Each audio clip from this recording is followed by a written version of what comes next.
오늘 저는 고린도전서 15장 51절에서 59절 말씀을 가지고 사망을 이기는 부활의 생명이란 제목으로 말씀을 나누겠습니다. 우리 인류들이 궁극적으로 추구하는 목표와 꿈은 무엇일까? 모든 인류들은 과학을 발전시키고 의학을 발전시키면서 생명의 연장을 꿈꾸고 있습니다. 시간을 초월하고 공간을 초월하는, 사실 이러한 공부하는 또 이렇게 준비하는 과정을 보면 우리 믿는 입장에서 보면 이 인류 세상은 영의 세계를 꿈꾸는구나, 영의 몸을 꿈꾸는구나. 사실 과학은 영의 세계를 믿지 않죠. 그들은 실제로 볼 수 있고 만질 수 있는 것만 믿습니다. 그래서 이 과학자들은 실제로, 참된 과학자들은 하나님이 있는 것을 믿지만 일반적인 과학에서는 귀신, 영적인 존재를 믿지 않습니다. 제가 한번 들어봤더니 이 귀신이 있다면 귀신 역시 시간과 공간의 어떠한 중력의 제한을 받아야 된다고 말하면서 귀신이 있을 수 없다, 과학의 법칙에 위배된다, 이런 말씀을 해요. 그래서 그들은 영의 세계를 알지 못하는 거예요. 인류들은 영의 세계를 알지 못하지만 영의 몸을 꿈꾸고 있습니다. 그래야지 우리가 영생할 수 있고 영원한 삶을 살 수 있기 때문에. 그런데 인간의 그 발전, 도약은 한계가 있습니다. 왜? 인간의 영원한 삶의 궁극적인 원인에 방해된 것은 바로 죄입니다. 성경의 죄에 대해서 말씀합니다. 로마서 3장 23절과 로마서 6장 23절에 보니까 모든 사람이 죄를 범하였으며 죄의 싹은 사망이다. 모든 인류 과학과 의학들이 사망을 이기기를 원하지만 사망을 이길 수가 없죠. 영원함을 가질 수가 없죠. 왜? 그 근본적인 원인은 죄라는 문제이기 때문에 인류는 스스로 그 죄의 문제를 해결할 수 없습니다. 죄의 문제를 해결하시는 분은 사실 우리 주 예수 그리스도밖에 없습니다. 그래서 주 예수 그리스도를 믿을 때 죄의 문제가 해결되면서 우리가 말하는 소위 영원한 생명, 영생을 얻게 됩니다. 고린도전서 15장 26절에 맨 나중에 멸망받을 원수는 사망이니라. 이 땅에서 사망을 끝내고 싶어 하지만 사망을 이길 수가 없는데 마지막에 예수 그리스도를 말미암아 이 사망이 철폐되고 이 사망조차도 영원한 불못에 던져지는 그런 말씀이 기록되어 있습니다. 누가 우리에게 인간의 궁극적인 목표인 영원한 삶을 허락할 수 있을까? 그것은 바로 죄의 문제를 해결하신 우리 주 예수 그리스도십니다. 마태복음 26장 28절에 이것은 죄사함을 얻게 하려고 많은 사람을 위하여 흘리는 바 나의 피 곧 언약의 피니라. 에베소 1장 7절도 우리는 그리스도 안에 그의 은혜의 풍성함을 따라 그의 피로 말미암아 속량 곧 죄사함을 받았느니라. 바로 죄사함을 통해서 죄의 문제가 해결되고 우리에게 인류의 궁극적인 목표인 영원한 삶을 살게 되는 줄 믿습니다. 베드로는 복음을 증거할 때 이렇게 선포합니다. 사도행전 2장 38절에 베드로가 이르되 너희가 회개하여 각각 예수 그리스도 이름으로 침례를 받고 죄의 사함을 받으라. 그리하면 성령의 선물을 받으리니. 우리가 회개하고 예수 이름으로 침례를 받을 때 바로 우리는 죄의 사함을 받게 되고 바로 하나님의 영원한 성령의 선물을 받게 되는 줄 믿습니다. 그래서 오늘 부활절 예배에 부활이 실제가 무엇인가? 사실 부활의 실제는 우리가 영의 몸을 갖는 거예요. 영의 몸. 한번 따라할까요? 영의 몸. 우리에게 육신의 몸이 있는 것처럼 또 하나님께서 우리에게 영의 몸을 주신다는 거예요. 영의 몸을 가지신 첫 번째 분 우리 주 예수 그리스도십니다. 우리 주님은 죽으시고 부활하셔서 영의 몸을 가지고 제자들에게 나타나셨어요. 그래서 이 영의 몸은 시간과 공간을 초월하는, 중력을 초월하는 놀라운 최고의 축복과 에너지인 줄 믿습니다. 인류가 꿈꾸는 과학과 의학은 영의 몸인데 그들은 가질 수가 없죠. 우리 주님이 사망 권세를 철폐하시고 영의 몸을 우리에게 주시는 길을 열어놓으신 줄 믿습니다. 주님이 부활하신 날 이렇게 기록되어 있습니다. 요한복음 20장 19절부터 20절에 보니까 이날 곧 안식구 첫날 저녁 때 제 아들이 유대인들을 두려워하여 모인 곳에 문도를 닫았더니 예수께서 오사 가운데 서서 이르시되 너희에게 평강이 있을지어다. 이 말씀을 하시고 손과 옆구리를 보이시며 제 아들이 주를 보고 기뻐하더라. 주님이 십자가에서 양손에 대못이 바뀌시고 양발에 대못이 바뀌실 뿐만 아니라 또 옆구리에 창이 찔려서 물과 피를 다 쏟아내는데 예수의 부활할 때 예수님의 그러한 상처의 흔적이 있더라고요. 그러나 그 몸은 영의 몸, 우리 육신의 몸이 아니지만 그런 흔적이 남아있어요. 그때 주님께서 바로 오늘 말씀에 손과 옆구리를 보여주셨다. 근데 그 당시 예수의 부활하신 날 저녁에 도마라는 제자가 그 자리에 없었어요. 또 제자들이 다시 한번 모였을 때 그 도마에게 우리가 주님을 보았다. 그러니까 아주 도마가 나는 결코 믿을 수가 없다.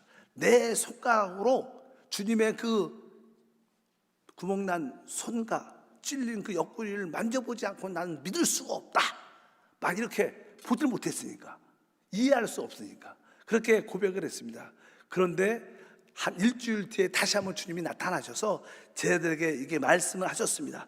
요한복음 20장 26절과 29절부터 읽어보니까 여드레를 지나서 제자들이 다시 집 안에 있을 때 도마도 함께 있고 문들이 닫혔는데 예수께서 오사 가운데 서서 이르시되 너희에게 평강이 있을지어다 하시고 도마에게 이르시되 내 손가락을 이리 내밀어 내 손을 보고 내 손을 내밀어 내 옆구리에 넣어 보라.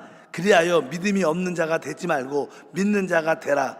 도마가 대답하여 이르되 나의 주님이시요 나의 하나님이시니이다. 예수께서 이르시되 너는 나를 본고로 믿느냐? 보지 못하고 믿는 자들은 복되도다 하시니라. 여기 보면 오늘 말씀에도 문이 닫혀 있었는데 주님이 벼랑 안에 나타나신 거예요. 오신 거예요. 그러니까 그분은 이렇게 어떠한 공간과 시간을 초월하시는 분입니다. 사실 우리 주님은 지금 성령으로 공간과 시간을 초월하십니다. 그리고 어디 지금 우리 가운데 계시고 또 우리 안에도 계시고 모든 사람과도 함께 하시는 우리가 이해할 수 없는 영의 몸을 가지신 분이십니다. 그래서 이제 도마가 주님을 믿게 되죠. 우리 주님이 하시는 말씀은 보지 않고 믿는 자가 더 복되도다.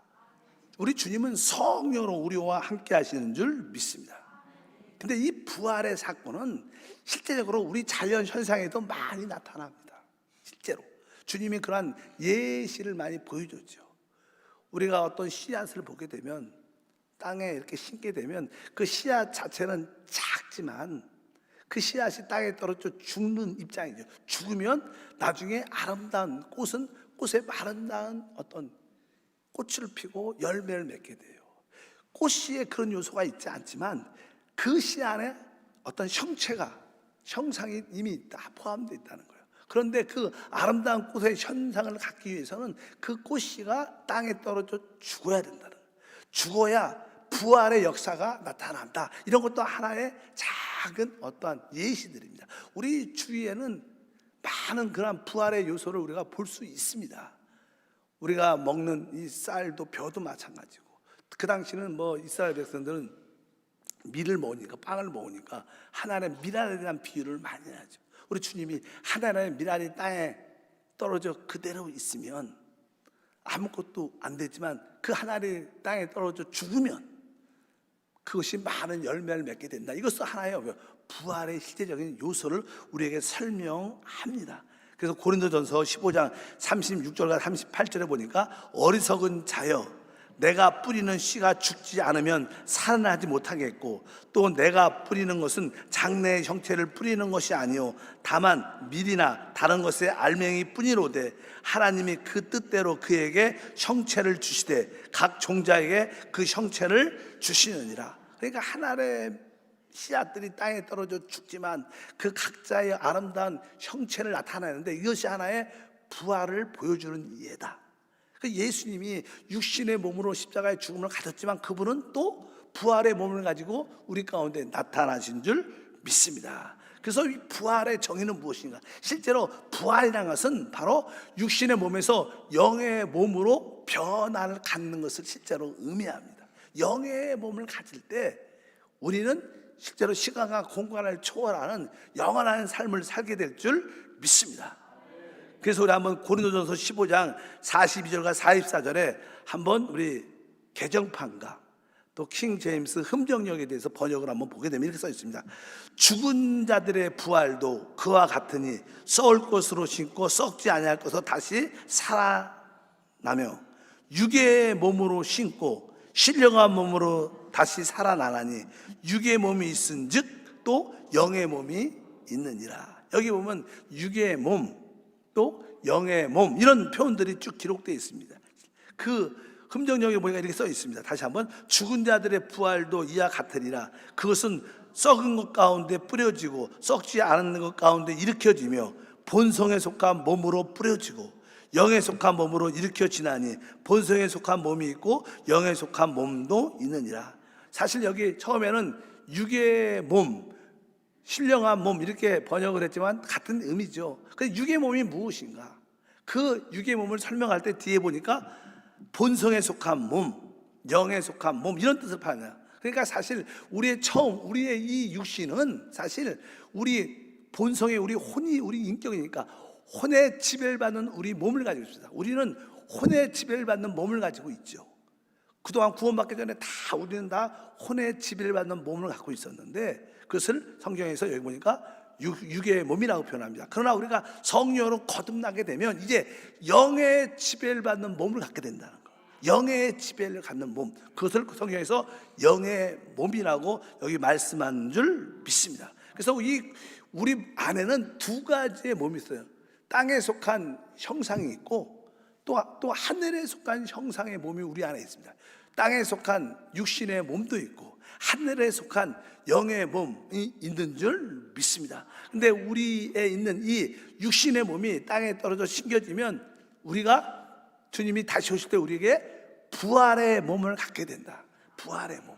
부활의 실제는 바로 우리의 몸이 영의 몸으로 변화되는 것이다. 이것을 우리는 부활이라고 말씀을 합니다.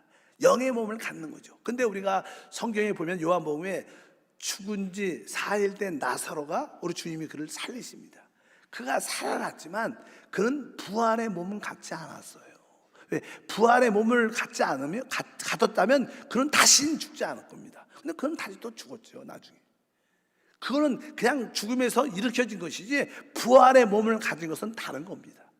그러나 참된 부활의 몸을 갖는 게 진정한 믿음의 우리의 목표인 줄 믿습니다. 그래서 우리가 부활의 몸을 언제 가질 수 있는가, 그것을 설명하기 위해서 우리가 혼에 속한 자였다가 또 영에 속한 자다, 이런 설명을 쭉 해요. 우리 고린도전서 15장 45절에 잘 아는 말씀이죠. 기록된 바 첫사람 아담은 생령이 되었던가 같이 마지막 아담은 살려주는 영이 되었나니, 이렇게 말씀합니다. 이것을 흠정역에서 이렇게 번역합니다. 그러므로 기록된 바 첫사람 아담이 살아있는 혼이 되었더라 한가 같이 마지막 아담은 살려주는 영이 되었느니라. 그러니까 우리 한국 개정판에는 생령이 됐다. 생령이라는 단어를 이해하기가 어려워요. 생령은 정확하게 언어에 보면 살아있는 혼이라는 거예요.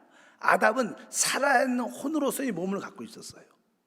우리가 그렇잖아요. 그러니까 우리 혼으로서 우리 몸을 갖고 있는 거죠. 바로 아담은 살아있는 혼으로서 몸을 갖고 있었는데 마지막 아담 그리스도는 살려주는 영이 됐다는 거예요. 그럼 그분이 뭐예요? 살려주는 영으로서의 몸을 갖고 있다. 부활의 몸을 가지신 줄 믿습니다. 그래서 주님이 부활하셔서 시간과 공간을 초월하셔서 제자들 안에 그들과 영원히 함께 하신 줄 믿습니다. 그래서 부활은 뭡니까? 바로 영의 몸을 갖는 것이다. 그렇다면 영의 몸을 언제 갖는가? 그것은 우리가 주님이 재림하실 때 우리의 살아있는 자들이 영광스럽게 변화된다는 말을 많이 해요.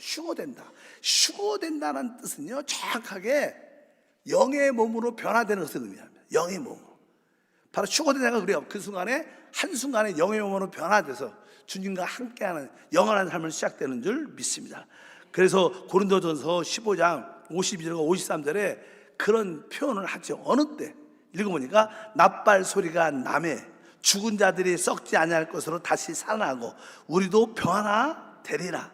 이 썩을 것이 반드시 썩지 아니할 것으로 있겠고 이 죽을 것이 죽지 않음을 입으리라. 이제 이미 주 예수를 믿고 죽은 자들이 있죠.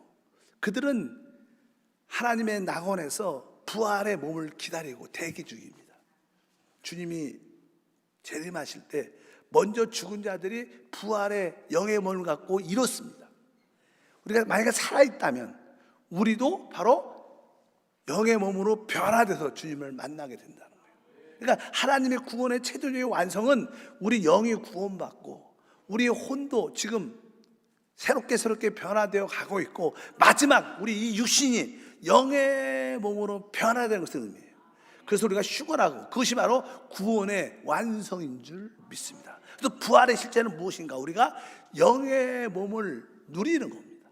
영, 시간도 공간도 모든 죄와 사망도 초월해서 영원한 생명을 누리는 것이 하나님의 구원의 완성인 줄 믿습니다. 바로 그 부활의 몸이 갖는 그 부활의 생명이 모든 사망을 다 삼켜버린다. 이렇게 말하죠. 다시 한번 15장 54절에 이 썩을 것이 썩지 아니함을 잊고 이 죽을 것이 죽지 않음을 입을 때 사망을 삼키고 이기리라 기록된 말씀이 이루어지리라. 우리가 이 몸에 대해서 이 썩을 것이 썩지 아니함을 입나 덧입혀진다는 거예요. 그 다음에 죽을 것이 죽지 않음을 잊게 된다는 것이에요. 그래서 결국 이 사망이 생명에 삼킴받을 것이다. 그래서 우리의 이 사망의 몸이 완전히 하나님의 생명으로 덮여져서 변화될 것이다. 쉬운 말로 영의 몸이 될 때 우리는 모든 구원을 누리게 될 줄 믿습니다. 우리가 이러한 믿음을 갖고 있어야 됩니다. 주님이 다시 오시면 이 죄의 몸이 이제 썩을 몸이 부패한 몸이 썩지 않을 모든 것을 이기는 영의 몸으로 변화되는 놀란 일들이 이길 때 우리는 사망을 이기게 된다. 그래서 그 다음 절에 바울이 아주 강력하게 말씀하죠. 55절과 56절에 보니까 사망아 너희 승리가 어딨느냐, 사망아 내가 쏘는 것이 어딨느냐, 사망이 쏘는 것은 죄요 죄의 권능은 율법이라. 이렇게 사도 바울은 믿음 안에서 우리는 사실 이 죄와 사망을 이긴 자라는 거예요. 부활의 생명이 우리 가운데 덧입혀졌기 때문에 사망아 너는 나를 이길 수 없다. 사망아 너희 승리가 어느냐, 사망아 너희 쏘는 것이 어디냐. 사망은 죄로 말미암아 역사하는데 이 죄의 권능은 율법입니다. 율법은 죄를 짓는 자를 다 죽입니다. 율법이 강한 이유는 사람들은 죄를 짓기 때문에 율법이 강한 겁니다. 그런데 우리의 죄의 문제는 예수 피로 말미암아 다 씻음받았어요. 우리는 더 이상 죄와 상관이 없기 때문에 우리는 사실 죄를 이기는 자고 율법을 이기는 자를 넘어서 바로 사망을 이기는 자다. 또 여러분들이 마음속에 죄의식이 없어야 돼요. 우리가 하나님의 생명을 누리려면 바로 우리 양심 안에 죄의식이 없을 때 우리는 놀란 삶을 살 수 있습니다. 근데 뭐 우리 스스로 난 죄를 안 졌어 이렇게 할 수는 없죠. 바로 나의 모든 죄는 예수의 피로 씻음 받았다. 또 나의 죄의 권세 역시 생명의 성령이 와서 나를 모든 죄의 권세로 나를 구원하신다. 나는 과거, 현재, 미래 모든 죄로부터 자유하다. 이러한 확신과 믿음이 하나님의 구원인 줄 믿습니다. 그래서 우리는 하나님이 이미 그분이 부활의 생명을 우리 안에 오셨기 때문에 우리는 이미 어떻게 승리를 가진 자예요. 내가 승리하는 게 아니라 승리를 주신 그 주님을 기뻐하는 겁니다. 우리가 찬양 가운데 나의 승리는 주 안에 있습니다. 그분이 우리 안에 계시기 때문에 우리는 그분의 승리를 나의 승리로 갖는 거죠. 내가 싸워서 이겨갖고 승리하는 게 아닙니다. 그건 잘못된 생각입니다. 승리하신 주님을 나의 것으로 받아들이면 주님의 승리가 나의 승리가 돼서 참된 축복을 누리는 줄 믿습니다. 그래서 우리에게는 이미 승리가 주어졌다. 왜? 그분이 우리 안에 오셨기 때문에. 그래서 고린도전서 15장 50절에 말씀합니다. 우리 주 예수 그리스도로 말미암아 우리에게 승리를 주시는 하나님께 감사한다.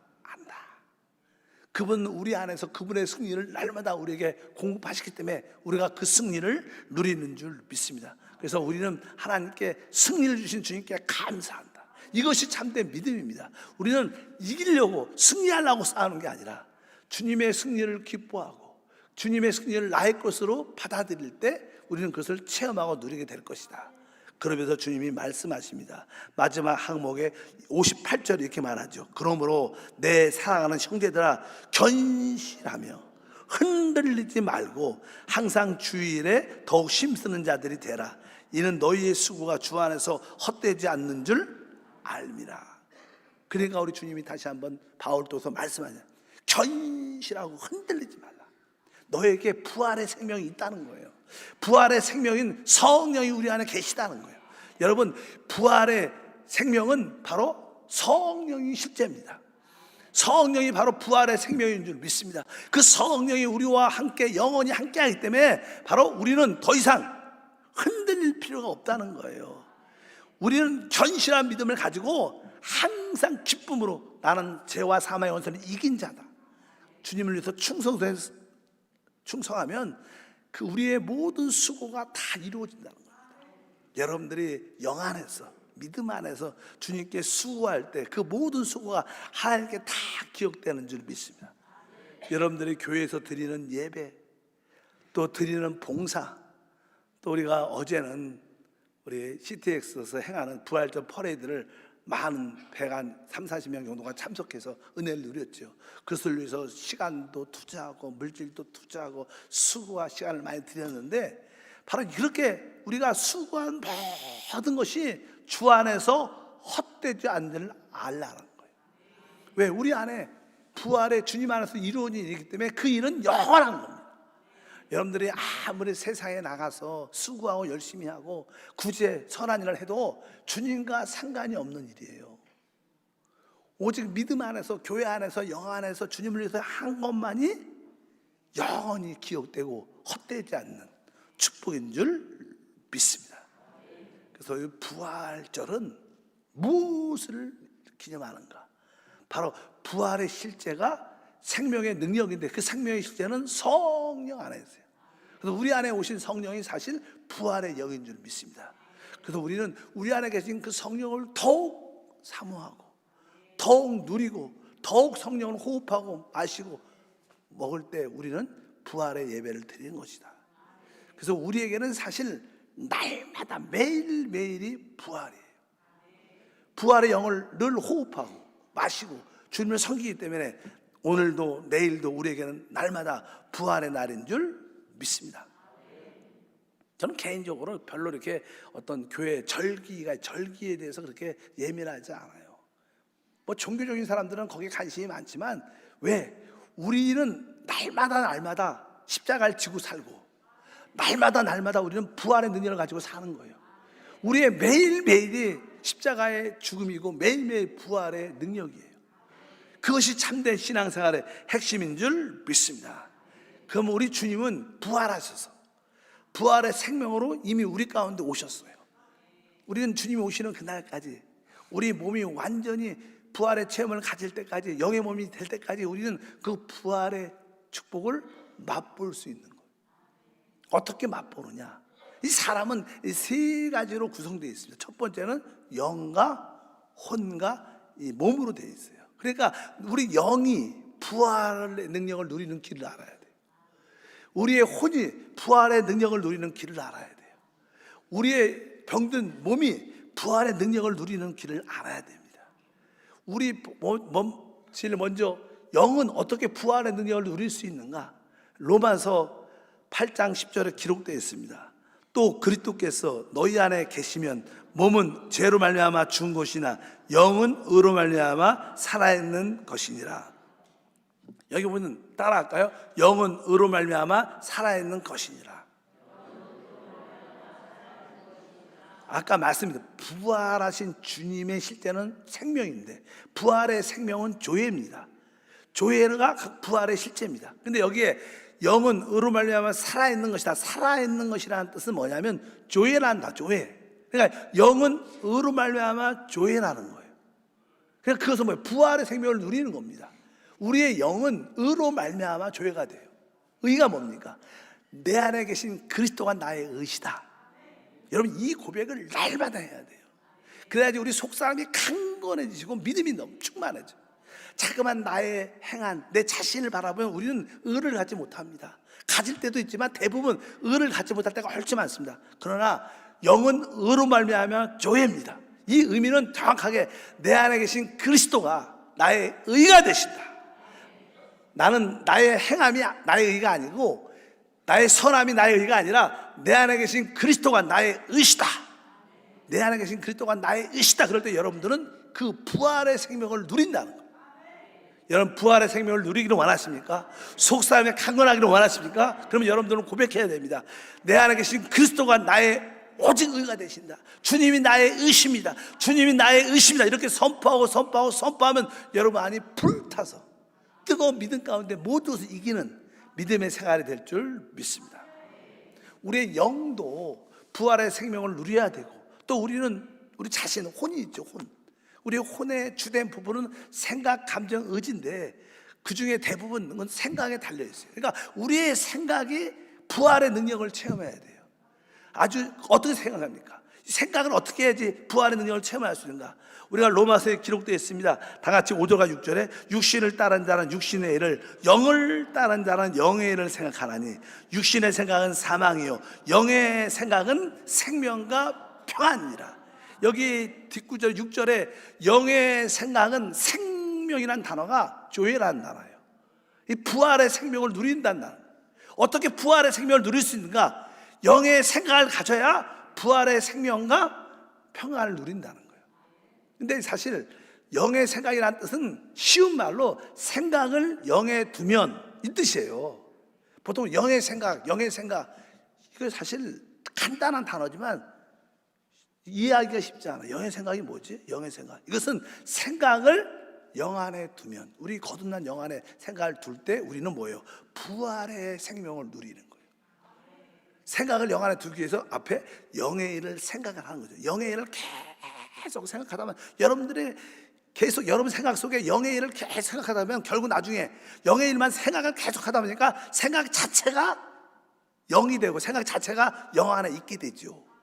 계속 그것만 생각하니까. 그럴 때 여러분들은 뭐예요? 조회, 부활의 생명이 흘러나온다는 거예요. 그럴 때 우리는 마음이 차하고 기쁨이 충만하고 행복을 느껴요. 그게 뭐예요? 부활의 천국을 누리는 것입니다. 여러분들이 영도 혼도 바로 여러분들이 부활의 생명을 누리길 축복합니다. 우리는 마지막으로 우리 육신에 병든 육신이 있죠. 우리 몸은 날로 점점점 죽어가고 있어요. 우리 나이가 든 분들은 그걸 많이 느끼죠. 점점점 내 몸이 힘도 없고 연약해지고 점점점 죽어가는, 이 죽어가는 몸이 어떻게 영원한 부활의 생명을 누릴 수 있는가? 오늘 말씀에 기록되어 있어 11절에 읽어보니까 예수를 죽은 자 가운데 살리신 이의 영이 너희 안에 거하시면 그리스도 예수를 죽은 자 가운데 살리신 이가 너희 안에 거하시는 그의 영으로 말미암아 너희 죽을 몸도 살리시리라. 맨 뒷부분이니까 너희 안에 거하시는 그의 영으로 말미암아, 너희 안에 거하시는 그의 영으로 말미암아 너희 죽을 몸도 살리신다. 여기 죽을 몸도 살리신다는 단어가 조회라는 단어입니다. 우리의 몸이 어떻게 조회가 될 수 있는가? 영의 생명이 될 수 있는가? 그것은 사실 주님이 다시 오실 때 영광스러운 몸으로 변화될 때 되죠. 그러나 우리가 이 땅에 사는 동안에는 그것을 맛볼 수 있다는 거예요. 뭐로 말미암아? 바로 너희 안에 거하시는 그의 영으로 말미암아 죽으시고 부활하신 성령이 우리 안에 계세요. 그러니까 우리 안에서 움직이시는 성령의 기름 부음을 여러분들이 느껴야 돼요. 내가 우리 안에 거하시는 성령의 기름 부음을 느끼고 성령의 감화 감동을 느낄 때 우리의 죽을 몸이 생명을 누린다는 거예요. 그래서 여러분들이 찬양 가운데 하나님 나에게 마음에 기름 부어주시고 찬양 가운데 성령의 감화 감동이 있게 도와줘서 이 성령의 기름 부음과 감화 감동이 있을 때 우리 안에는 마음이 이렇게 뜨거워지죠. 종종 여러분 체험하죠. 막 눈물도 나고 마음이 뜨거워지고 폭차오르는 뜨거움이 있어요. 그럴 때 뭐예요? 성령의 기름 부음과 성령의 감화 감동이 있는 거예요. 그럴 때 뭐예요? 우리 죽을 몸, 연약한 질병도 치유되고 강화되고 부활의 생명을 누리는 줄 믿습니다. 바로 이렇게 우리는 바로 부활의 생명의 능력을 체험할 수 있다는 거예요. 결국 주님이 다시 오시면 우리 온전한 부활의 생명을 갖게 될 거지만 이 땅에서 사는 동안에는 우리의 영은 내 안에 계신 그리스도만이 나의 의가 되신다. 바로 우리가 영의 일을 생각을 계속 하다가 내 생각을 영 안에 둘 때 우리는 부활의 생명을 누린다. 내 안에 성령의 기름 부음과 성령의 감화감동을 간절히 사모하고 성령의 기름 부음을 느낄 때 우리는 죽을 몸도 건강으로 회복된다. 이러한 믿음이 있기를 바랍니다.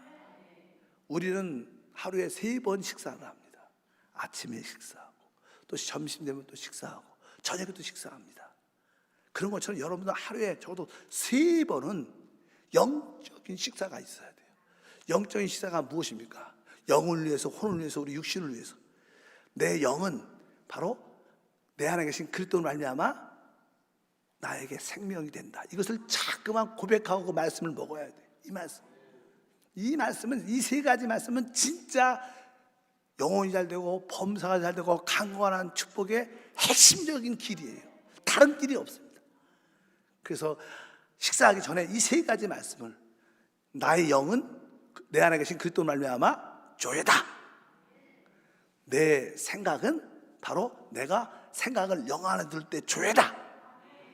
내 병든 몸은 내 안에 계신 성령의 기름 부음, 감화 감동을 통해서 나는 조회를 누린다. 이것을 아침, 점심, 저녁 계속 반복해서 묵상하고 입으로 선포하고 기도하면 여러분들은 진짜 영혼이 잘 되고 범사가 잘 되고 강건한 축복이 함께 할 줄 믿습니다. 이것이 우리의 부활 예배고 부활의 누림인 줄 믿습니다. 하나님 감사합니다. 다시 한번 간구합니다. 우리 모든 성도가 오늘만이 부활절이 아니라 날마다 순간순간 부활의 생명을 누리게 도와주옵소서. 오직 우리의 영은 예수만이 나의 의가 되시고 우리의 생각을 영 안에 둘 때만이 우리에게는 생명이 누려지고 우리 안에 성령의 기름 부음을 사모합니다. 감화감동을 사모하고 사모할 때 우리의 병든 육신도 건강으로 회복되는 조회를 누리는 귀한 길이 될 줄 믿습니다. 우리 성도들이 순간순간 이러한 영의 양식을 먹게 도와 주옵소서. 예수 이름으로 기도하옵나이다.